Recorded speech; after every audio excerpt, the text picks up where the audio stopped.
Hello అండి, అమదాస్ కిచెన్కి స్వాగతం. ఈరోజు మన ఛానల్లో చికెన్ బిర్యానీ చేసి చూపించబోతున్నాను. చాలా చాలా టేస్టీగా. నేను ముందుగా 1.5 kg చికెన్ ఇలా తీసుకుని పసుపు అలానే ముక్కలకు పట్టుకునేలాగా కాస్త సాల్ట్ తీసుకుని దీన్ని మ్యారినేట్ చేశాను. మీకు టైం ఉంటే 1 గంట, టైం లేకపోతే 1 అరగంట అన్నా సరే ఈ యొక్క చికెన్ని పక్కన పెట్టండి. అప్పుడు ఉప్పు పసుపు పట్టుకుని మన ముక్క అనేది చాలా జ్యూసీగా తయారవుతుంది అనమాట. 1 గంట అన్నా పక్కన ఉంచండి. దీనిలోనికి మనం ముందుగా స్టవ్ మీద కాస్త మందపాటి కళాయి ఇలా తీసుకుని 2 స్పూన్లు నెయ్యి తీసుకోండి. అలానే మన బిర్యానీకి సరిపడా ఆయిల్ కూడా తీసుకోండి. మనం బిర్యానీ మసాలా కూడా ఆ యొక్క నెయ్యి ఆయిల్లో వేసి చక్కగా ఎర్రగా వేయించండి. నేను బిర్యానీ ఆకు కూడా తీసుకున్నాను. అది వేగుతూ ఉండగానే ఒక పెద్ద ఉల్లిపాయలు 2 ఇలా పొడవుగా కట్ చేసుకుని మనం తీసుకున్న ఉల్లిపాయ ముక్కలు అనేవి ఖచ్చితంగా గోల్డెన్ కలర్కి మారాలి.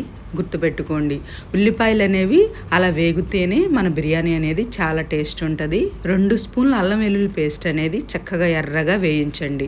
ఉల్లిపాయలు కూడా వేగిన తర్వాత అల్లం వెల్లుల్లి పేస్ట్ తీసుకోండి. అప్పుడు చాలా చాలా బాగుంటుంది అనమాట. ఇవన్నీ వేగుతూ ఉండగానే ఒక 2 నుంచి 3 పచ్చిమిర్చి అలా పొడవు ముక్కలు కట్ చేసుకుని ఒక పెద్ద టమాటా కూడా ఇలా పొడవుగా కట్ చేసి తీసుకోండి. మన బిర్యానీ టేస్ట్ అనేది ఎప్పుడూ కూడా బిర్యానీ మసాలాలు వేగేటప్పుడే మనకు ఆ టేస్ట్ అనేది వచ్చేస్తుంది అనమాట. ఒక గుప్పెడు మనం జీడిపప్పు కూడా తీసుకోండి, రైస్లో బాగుంటుంది అనమాట. ఇవన్నీ చక్కగా ఎర్రగా వేగుతూ ఉండగానే మన చికెన్ కూడా తీసుకుందాం. నేను 1 గంట సేపు పక్కనుంచాను చికెన్ని. ఇప్పుడు ఇదే యొక్క నూనెలో ఈ చికెన్లో నుంచి వాటర్ అంతా ఇంకేంత వరకు ఫ్లేమ్ని మీడియంలో ఉంచుకుని మనం చక్కగా ఉడికిద్దాం. ఎందుకంటే చికెన్ ఎర్రగా ఇదే ఆయిల్లో వేగాలన్నమాట. ఉప్పు కారాలు కూడా ముందుగానే తీసుకోండి.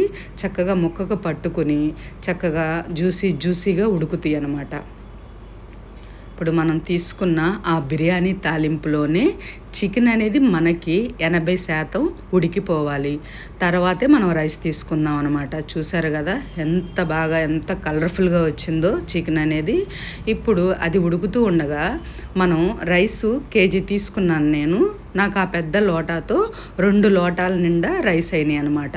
ఎప్పుడు కూడా మనం రైసు తీసుకునే కొలత 1 గ్లాస్కి 1.5 గ్లాసున్నర వాటర్ తీసుకోవాలి. ఆ లోట నేను 2 తీసుకున్నాను. 3 లోటాల వాటర్ అనేది బాగా మరలకాయండి. ఈ వాటర్ ఇప్పుడు కాచి ఇప్పుడు మనం ఈ వేయించిన చికెన్ ఉంది కదా, బిర్యానీ మసాలాలో చక్కగా ఇప్పుడు వరకు ఏగింది. ఇలా గ్రేవీ అనేది చక్కగా రావాలన్నమాట.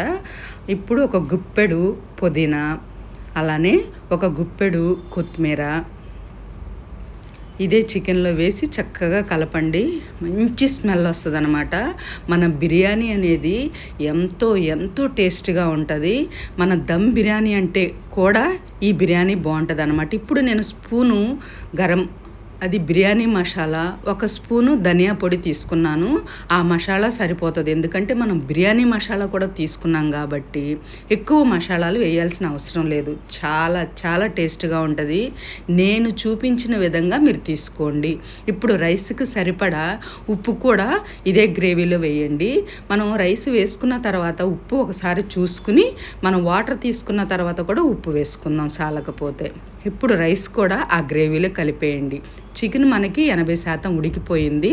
ఇప్పుడు చక్కగా రైస్ కూడా ముక్కలకు పట్టుకునేలాగా ఒక్కసారి అలా కలిపి మనం చక్కగా నీట్గా ముందుగానే 3 లోటాలు నీళ్లు మరల కాయించి పక్కనుంచాం కదా, ఆ వాటర్ అనేది పోసేయండి. ఫ్లేమ్ని మీడియంలో ఉంచి చక్కగా 10 నుంచి 15 నిమిషాలు మూత పెట్టి దాన్ని దమ్ చేసేయండి. ఎంత టేస్ట్ ఉంటుందంటే ఈ బిర్యానీ టేస్ట్ చూసిన తర్వాత మన వాళ్ళు బయటికి వెళ్ళి తినమన్నా సరే తినరనమాట.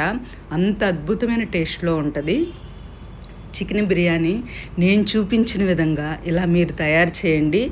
చాలా చాలా టేస్ట్గా ఉంటుంది. మూత పెట్టి నేను 15 నిమిషాలు అలా వదిలేసాను. చాలా దగ్గర పడిపోయిందనమాట.